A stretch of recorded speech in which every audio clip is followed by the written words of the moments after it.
Hey everybody, welcome back to History Student Reacts. Today we'll be watching the most embarrassing royal deaths of all time, part 2 by Chat History. Now, I really enjoyed part 1 of our most embarrassing royal deaths. Thought Chat History did a fantastic job, so I'm really excited to get into part 2. Now, if you guys end up enjoying this one, I'd appreciate it if you'd leave a like on the video, subscribe to my channel, and check out my Discord, linked in the description down below. We like to talk about history, YouTube, all types of things, so go and check that out if you're interested. Now, with all that, let's jump right into this reaction. Embarrassing royal deaths. James II of Scotland. Well, I always like to start with Scotland, and it's necessary to clarify in this case in particular of Scotland because James VII of Scotland was also James II of England. Right, it gets a little complicated when you're talking about these Jameses, so just to be clear, we've got James II of Scotland here. At just 6 years old, itty-bitty Jimmy II of Scotland was an excited little prince eager to one day inherit the throne from his dear old dad, King James I. Yeah. And it looks like that day is today. Yep. James I was a victim of a coup conducted by his power-hungry uncle who sought to seize the throne. His wife, the Queen, was injured but managed to survive despite being an intended target. Although certainly shaken, she stirred up quite the outcry from her Scottish subjects by putting her now very dead husband's corpse on display, and seeing the sheer brutality that had occurred, an all-out manhunt began for the men responsible. And these men were captured and brutally executed. With the old king gone, it was time to crown a new one. Being only 6 at the time of his dad's dastardly demise, Slimmy Jimmy Jr. was crowned on March 27th, 1437. Yeah, you gotta love crowning a child king. That never leads to any issues, right? You couldn't possibly imagine a child king who obviously can't rule on their own, and so you have a regent selected who nobody likes, or a bunch of political violence happens over being that regent. Could we imagine that? No, I don't think we could. That would never happen, right?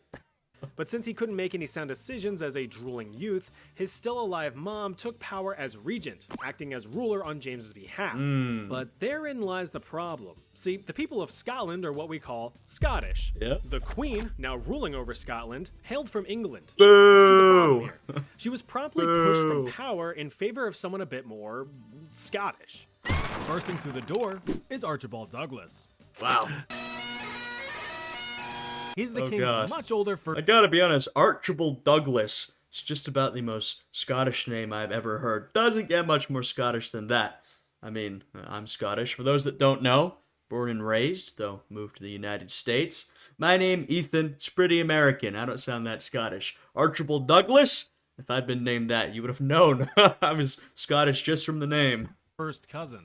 He took the job but died a few years later from a fever since there wasn't a cowbell in sight. Power was then passed to these two fine fellows, Lord William Crichton and Sir Alexander Livingston. Their goal was to keep King James safe and in power. Is that Salmonella in the background? What the hell? Hey, shout out to Salmonella. I think I said last time that I've only seen one of his videos, but Chat History is one of the better of these sort of stick figure history channels inspired by Oversimplified and Salmonella in particular. There's a lot of these types. Chat History seems to be one of the good ones. Actually funny, which is sort of a rarity among some of these channels, no offense. But in such a hostile political environment, with all of these seemingly random people trying to do their best to position themselves into more power, sometimes it takes a bit of violence to achieve those goals. Oh, really? The best example of said violence being the infamous Black Dinner. In 1440, Lord Crichton and Sir Livingston held a royal dinner at Edinburgh Castle, where the king resided. At the top of the invite list were 16-year-old William Douglas and his 10-year-old brother, David Douglas.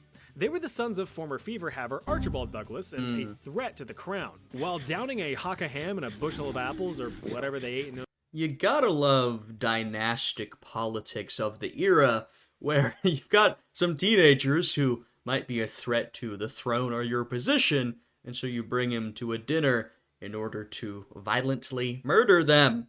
Quite pleasant, huh? times, the brothers would soon learn that this dinner would come with a show. In the middle of the meal, a decapitated black bull's head was aggressively slammed onto the table in front of them. Ooh, dessert. Now, apparently having a black bull's bulbous block brutally bashed onto your beautiful buffet was a Scottish nobleman's friendly gesture of impending doom. Despite the young King James's pleas, the two boys were captured and beheaded right in front of him. Hardly appetizing. Yeah, the intimidation with the bull's head seems a little unnecessary if you're gonna kill them immediately afterwards. I guess it serves to traumatize young James here. This historical power move was the direct inspiration for that red wedding scene in the Game of Thrones. Fast forward through a few years of childhood trauma to 1449, and the now 19-year-old James marries a nice lady named Mary, and she shoots out 7 kids. One of them dies. Very sad, but very typical. With his marriage more than one dying would be typical. and coming of age, James's kingship switched from free trial to premium access. However, what was left of those dang Douglases are still fighting to retain power. If only there was a way for a king to take care of such an annoyance. Yeah, that works. Yeah. James eventually wiped the Douglases from power and yoinked their land, and he was now in full control of his kingdom. Despite looking super spooky with his villainous vermilion birthmark covering half of his face like that one Avatar guy, I don't know his name, I never watched it. Hey. James was a Watch Avatar if you haven't watched it. It's great. very successful king. He was super social with commoners and advocated for advances in education. Okay. Helping found the University of Glasgow in Shout out. 1451. James was also a huge proponent of modern war technology, which at the time happened to be war cannons. These engineering marvels of bronze and iron were critical in besieging forts and castles, as cannonballs would just chew right through them things. Well, what we're seeing in this era is the sort of gradual introduction of gunpowder into European warfare. I mean, this is still relatively in the early stage, but we're seeing it through artillery, firearms, right? And over the next really couple hundred of years, you will see a transition from medieval-style warfare into early modern and then fully modern-style warfare, right? With a lot of that gunpowder involved. So we're sort of at the early point of that transition, that process. While attempting to capture Roxburgh Castle, one of the last Scottish castles still under smelly English control after the Scottish Independence Wars, King James II positioned himself next to one of his prized cannons. And after a few words of encouragement to his bombardment buddy, the king gave the order. Artillery? Yes? Fire? Hello? Uh-oh. The mounted metal menace exploded, killing King James II instantly at the age of 29. This rather unfortunate death was cemented in Scottish lore on August 3rd, 1460, and is officially, well, canon. You know, being on the front lines of technological innovation, that's a great thing. I mean, that can be a great boon for your kingdom, but literally being on the front lines can also get you blown up, as we saw in the case of James there. Philip of France. In the middle of the Capetian dynasty, the Kingdom of France was ruled by this guy, Louis VI, also known as Louis the Fat, which is just mean. He should be called Louis the Body Positive. Well, you know, you see all these medieval kings, they all have nicknames, right? One of the reasons why is because when you've got, I don't know, 10 different Louis, you gotta distinguish between them. And let's be honest, the numbers, people forget the numbers. So you say, all right, you're Louis the Fat. Everyone can see that. Like, okay, damn, guess that's my nickname now. I'd rather be maybe the Sun King, Louis the 14th. That one's a little more impressive. Nah, you're Louis the Fat. Anyway, this big fat asshole had 8 kids. And this chapter is all about his eldest son, Philip. Okay. As was tradition in the Capetian dynasty to establish a clear lineage to the throne, young Philip was crowned as co-king of the Franks at the tender age of 13. Right about the Yeah, that's a practice that had been used in a lot of different places. You can think of, say, the Roman Empire, where if you have your heir coming along, you might crown them co-emperor, or you might be Augustus, you might crown them Caesar. Sort of Augustus is senior emperor, Caesar is junior emperor, but the same idea, right? Whoever you're selecting to be your heir, you will essentially crown them as emperor or emperor-to-be, so everybody knows, hey, this guy's going to be the emperor. That is what I'm telling you. So if I die, you all know what I want, and you're also preparing them to fully take over when you pass. time when teen angst starts kicking in. Although reportedly Louis's favorite child, Philip was a bit of a stinker. He would refuse to listen to his father's authority, fail to pay attention to any of the king's lectures and set standards for being a king, and devolved into being a disobedient little shithead. As I mean, look, that's sort of common child behavior, but if you're a regular kid, it's not such a big deal. If you are the heir to the throne, that can be an issue of a much bigger scale. kids tend to be. According to Walter Mapp, a historic writer during that time period, the continued arrogance and insubordination of the spry little king made him, quote, a burden to all. You know, like when you see a small Damn. child convulsing on the floor of your local Target because a 36-year-old man-child snatched the last Pokemon Prismatic Evolutions booster pack out of their tiny little ham hands while the parent just looked on in a dead stare? Hang in there, man. Even though a troublesome youth, the problem would soon fix itself. In Oh. October of 1131, at age 15, young King Philip was chilling with the bros, racing through the streets on their one-horsepower tricked-out Mustangs, when everything was turned on its head. A small sable swine scuttled into the street, right in the path of the oncoming prince and his gang. Philip, who was leading the group, was catapulted off of his horse after it had tripped over the surprise pig. Prince Philip slammed into the ground in a devastating crack and crunch of bone, fracturing all of his limbs and being rendered unconscious. Tragically, the young king had succumbed to his wounds the very next day. Holy, I mean, I know there's a lot of injuries from falling off horses, that's dangerous, but how fast were you going with your 1 horsepower horse that you literally tripped over a pig and went falling to your death? I love these medieval illustrations here. Like, yep, that's him falling over the pig. King Louis and his family were stricken with immense grief over the loss of their son. The little piggy went to market, but it should have stayed home. George II of Great Britain.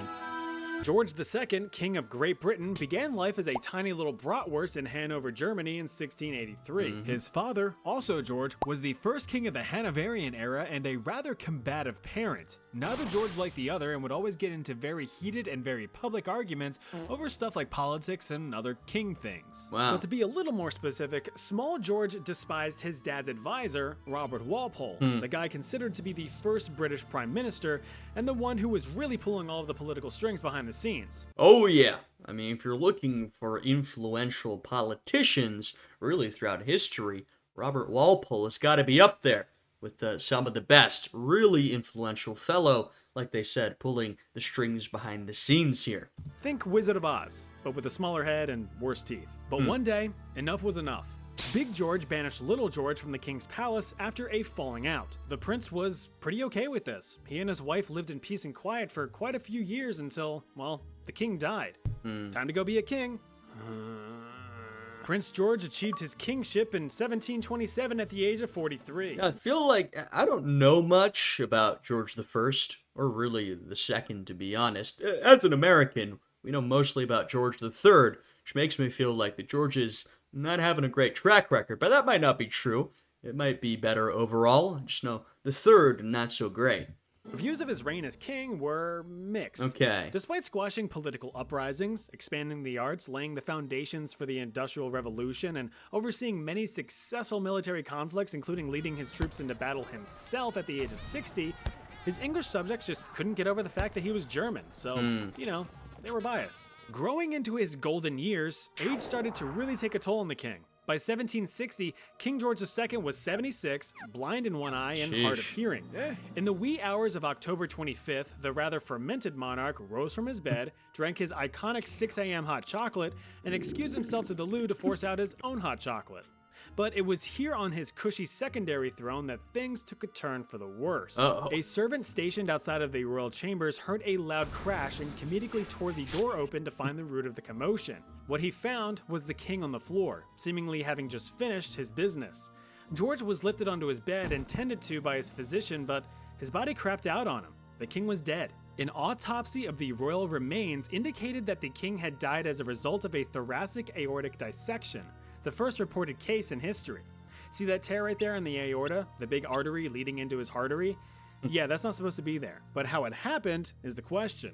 And it is believed Wow, that we're getting into a lot of the medical stuff here. I will say the guy was pretty old. So you make it that long, I mean, there are definitely goofy ways to go, but that's a pretty well-lived long life. the blood pressure required to cause such a rupture on an old man's already weakened heart came from a rather forceful push of the pelvic floor muscles. So, in an attempt to relieve himself of his intestinal burden, the king relieved himself of this mortal coil. Maybe drinking the hot chocolate every morning wasn't helping. Just a theory. Remember to stay hydrated. Alright. Martin of Aragon. In a time where kings were given rather displeasing titles such as the Terrible or the Bad Yeah. or the Slobberer, Martin of Aragon was granted the title of Martin the Humane. Okay. The gracious nickname was a testament to his kind and caring nature. He basically earned it by being a bit less murdery than any other kings at the time. I mean, all the guy did was reconquer Sardinia, suppress revolts, and led crusades against the Moors in northern Africa. But Wow. other than that, he was a perfect little angel, focusing on internal stability within his own kingdom of Aragon. But Well, sometimes nicknames can be a bit misleading, or they can be relative. So, we're talking about a lot of these medieval kings. To be humane in comparison to a lot of these guys, you don't actually have to be that humane, you know what I mean? Like they said, just a little less murdery. Just do a couple of less massacres, slaughters than some of these other guys did, and you'll be seen as the perfect humanitarian. times of peace make for soft men. With little to no conflict to tend to in his later years, Martin grew older and wider. By 1410, at age 53, the king was rather rotund, wrinkled, and in a risky state of health, both physically and mentally. You see, his wife and his 4 children had died, leaving him all alone on his throne. He had married his distant and much younger cousin as a last-ditch effort to produce an heir, Bruh. but with no success. The depressed and obese king had a little more to live for, and would instead gorge himself in solitude. On one fateful night, the king had just downed a whole roasted goose by himself. Dude, we need to start switching the nicknames partway through the reign of a king. Because let's be honest, we've got another fat, okay? This is Martin the Fat now. Okay, we need to switch that nickname over. Where does he put it all? If you've ever slammed down a large meal too quickly, you usually get some pretty bad indigestion, or as I like to call it, the ERP. Since this was the land before Tums, the king had to sleep off his discomfort. He lumbered up to his royal chambers and shimmied himself into his rather strong bed. To cheer himself up a bit, Martin clapped his greasy meat hooks together, summoning his court jester for some late night entertainment so he could hop aboard the train to Sleepytime Junction with a smile, even though he had no idea what a train even was. The jester apparently took his sweet time while being summoned, as he was asked about where he was the moment he entered the king's chambers. And this was when all hell broke loose. What the heck took you so long? Well, now hold on. I can't in good conscience let this play out with at least putting up a disclaimer. What you're about to hear is the joke that supposedly ended a nearly 300-year medieval dynasty.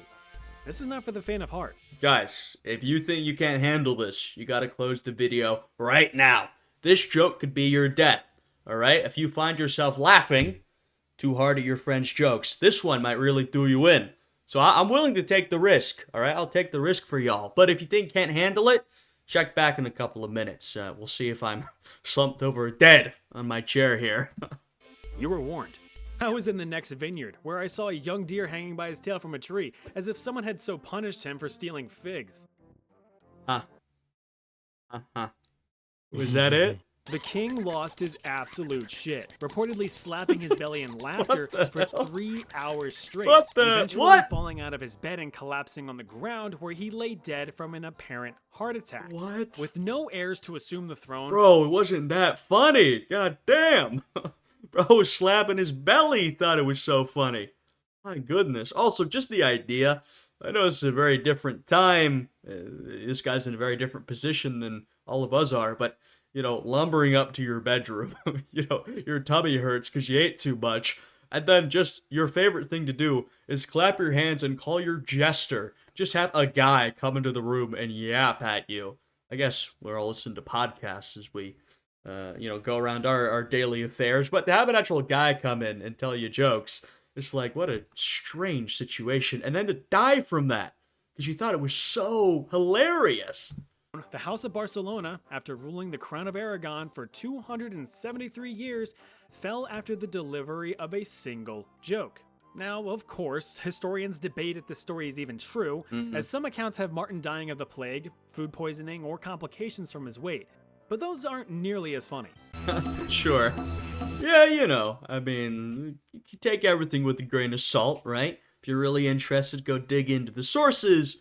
Oftentimes, if you see a historical story that's a little too dramatic or funny or whatever, it might be made up. Sometimes not, and that's a great discovery. When you see something you're skeptical of and you find out, no, this is true, but, you know, be skeptical, right? Take everything with a grain of salt, like I said. So up next, we've got Alexander Leopold of Austria. Archduke Alexander Leopold of Austria was a big dumb nerd. Damn. While the world of royalty focused on politics, land grabbing, and who could kill who more effectively, Alex instead played with his chemistry set in the corner, scribbling notes in a language called mathematics. It's no surprise that young Alex took a liking to the sciences, as his dad, Holy Roman Emperor Guy Leopold II, was a strong advocate for Enlightenment principles and the study of natural sciences. He was quite an Enlightenment monarch himself. Today's lesson is called gravity. Whoa, gravity. But since he was still an emperor's son, involvement in politics was inevitable. Take, for instance, the Kingdom of Hungary. It wasn't officially part of the Holy Roman Empire, but it was somehow still ruled by it. There were governors in charge, but Emperor Leopold was all, here's my son. Make him do something. And thus, little Alex was elected into a lordship position known as a palatine. Yeah, we're talking about Austria here, the Austrian Empire, the Habsburg domains. Now this really was not a state or a country in the way that other countries were, right? The Habsburg territories were a bunch of different lands, really cobbled together over the centuries through conquest, a lot of marriages actually in diplomacy. Now, what that meant, oftentimes, because the territory was gathered through marriage and diplomacy, is that each of these territories under the Habsburg crown had their own rules, their own politics, their own political systems even. And so while the Habsburgs ruled over all these different territories, they really weren't unified in the way that a country like France was. And so it was an extremely complicated style of rule where if you were, a Habsburg ruling over Austria, you'd have a lot of different responsibilities in your different realms, and there would be different ways of doing things. It was very hard to get everybody to agree on anything. And sort of one of the prerogatives of these Enlightenment monarchs, modernizing monarchs of the era, was to try and centralize control, to make things run a little more smoothly, because they were not running super smoothly in the Austrian Empire here. Had a pretty good time in that position until the Jacobin conspiracy. A group of rebels were trying to have the Kingdom of Hungary break free from all Holy Roman Empire control. And Hungary was already pretty autonomous on its own. Like we said, all these different Habsburg territories had their own thing going on. Hungary, most of all. It was pretty powerful, pretty autonomous to a certain extent. So that was definitely a possibility. Now, of course, Hungary will not gain its independence for a while, but even while it remains part of the Habsburg territories, it's pretty powerful on its own. Instead giving the royal crown to Alex. He very firmly said no, and the rebels were punished severely. With all of this political nonsense, Alex yearned for the simpler times of just mixing chemicals together to see what blows up. So in 1795, at the age of 22, Alex left Hungary for Vienna, Austria, and took up residence in Laxenburg Palace. But one summer, the young Archduke decided to turn up the heat and dabble in homemade pyrotechnics, a hobby that is famous for its safe and non-destructive nature. Bruh. Expecting a visit from his cousin, Alex decided to rig up an extravagant fireworks display inside the palace. Hey, just because you're educated doesn't mean you're smart. To be fair, he, along with a few servants, set up the show within a fortified armory called a casemate, with the intent of firing the rockets towards the outside. So it's not like he decided to just shove firecrackers into a kitchen cabinet for shits and gigs. He was a man of science after all. Sure. Nevertheless, all gunpowder and makeshift explosives were stored inside the fortified walls. When his cousin arrived, he attempted to fire off the first rocket, but since Mother Nature has great comedic timing, a rogue gust of wind blew the rocket over, launching itself into other explosives and gunpowder reserves. Oh no. Everything exploded, engulfing the Archduke and his servants in a goodness gracious... Holy moly, look at that illustration! You've got the firecrackers, explosions, fire everywhere. Jesus Christ. Just grape all the fire. Talk about going out with a bang, am I right? Adolf Frederick of Sweden. The title of king kinda just fell into the lap of old Adolf Frederick of Sweden in 1751. During the Age of Liberty, a time in history when the Swedish parliament was all... Adolf's rule as king was essentially worthless. He was no more than a political figurehead while all the real guys in fancy wigs did the ruling. It's not a bad thing, though. I mean, we're talking about the mid-18th century. This this is sort of the beginning of an era of political liberalization. You can see it in Britain.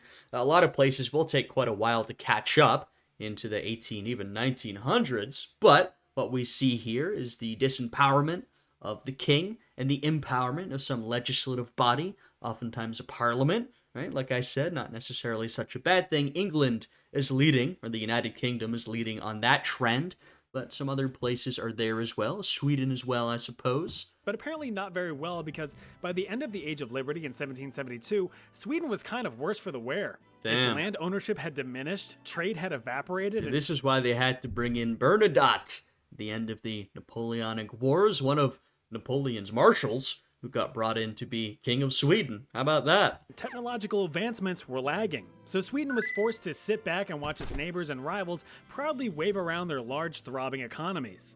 During King Adolf's lavishly lackadaisical leadership, nothing extraordinary happened. The substandard sovereign did attempt to regain power, but failed to do so, because he sucked. Huh. In fact, his entire reign is seen as a dull but peaceful lull in Swedish history with not much to show for it. And Alright. unfortunately for the king, the only I mean, like I said, worse things have happened. A dull but largely peaceful era. I mean, look, there have been much worse eras of history. exciting point in his life, at least from a historical perspective, was his death. Oh. According to some historical records, the rather indulgent king had overindulged himself on some food. We've got a lot of overindulgence in this one, although I guess that's sort of a common theme among a lot of these monarchs when you live in a time when most people can barely subsist, can barely get by. You're someone who's been raised in the lap of luxury, you have access to anything imaginable. I imagine it's pretty easy to overindulge. February 12, 1771, the king's last supper reportedly consisted of lobster, caviar, sauerkraut, smoked herring, Wow. and champagne. Oh, and a few of these bad boys. This is a semla, a yum. traditional Swedish sweet roll stuffed with almond paste and whipped cream, and hot damn does it look tasty. That looks good. And that's exactly what the king thought as he inhaled 14 of them. Holy Not fuck. surprisingly, all of that food did not sit well in the king's tummy, and all that internal stress is believed to Another case of sore tummy. Another case of tummy hurt. have caused heart failure. The poor guy straight Bro. up ate himself to death. Now, before the actually crowd starts pounding away on their greasy keyboards, this tale of his death is regarded as propaganda and as highly discredited by modern historians. The official autopsy report for the king has survived all of these years and has concluded, based on all the evidence that they could gather from sleuthing around the king's insides, that his royal majesty had a stroke. Now, suffering from a stroke is rough, but for a king that wasn't up to par, it's a fair way to go. That's some golf humor for you. Oh man. So there you have it. That's part 2 of embarrassing royal deaths. If you want me to make a part 3, let me know in the comments, and if you haven't, you can check out part 1 here. Alrighty. Well, part 2, that was a good one as well. I really enjoyed part 1. Part 2 was great.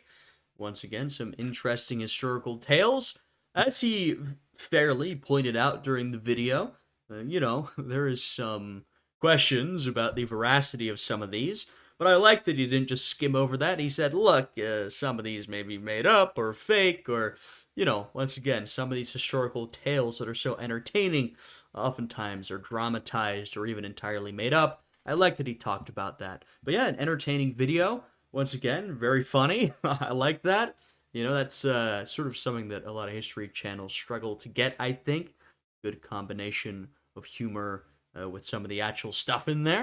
I think Chat History does a really great job of that. I'm finding out that you can be a monarch, mostly medieval monarchs we're talking about here, really anywhere, and you can have some sort of embarrassing death, often related to your overindulgence in tasty foods. So yeah, another entertaining video. If you guys enjoyed this one, I'd appreciate it if you'd leave a like, subscribe to my channel, and you can check out my Patreon, which is linked down below, or channel memberships, which you can access by hitting the join button next to the subscribe button. Both of those will give you access to exclusive reaction content and early access to a lot of the videos I post here. So with that, I hope you guys are all having a fantastic day today, and I'll see you all again next time. Goodbye.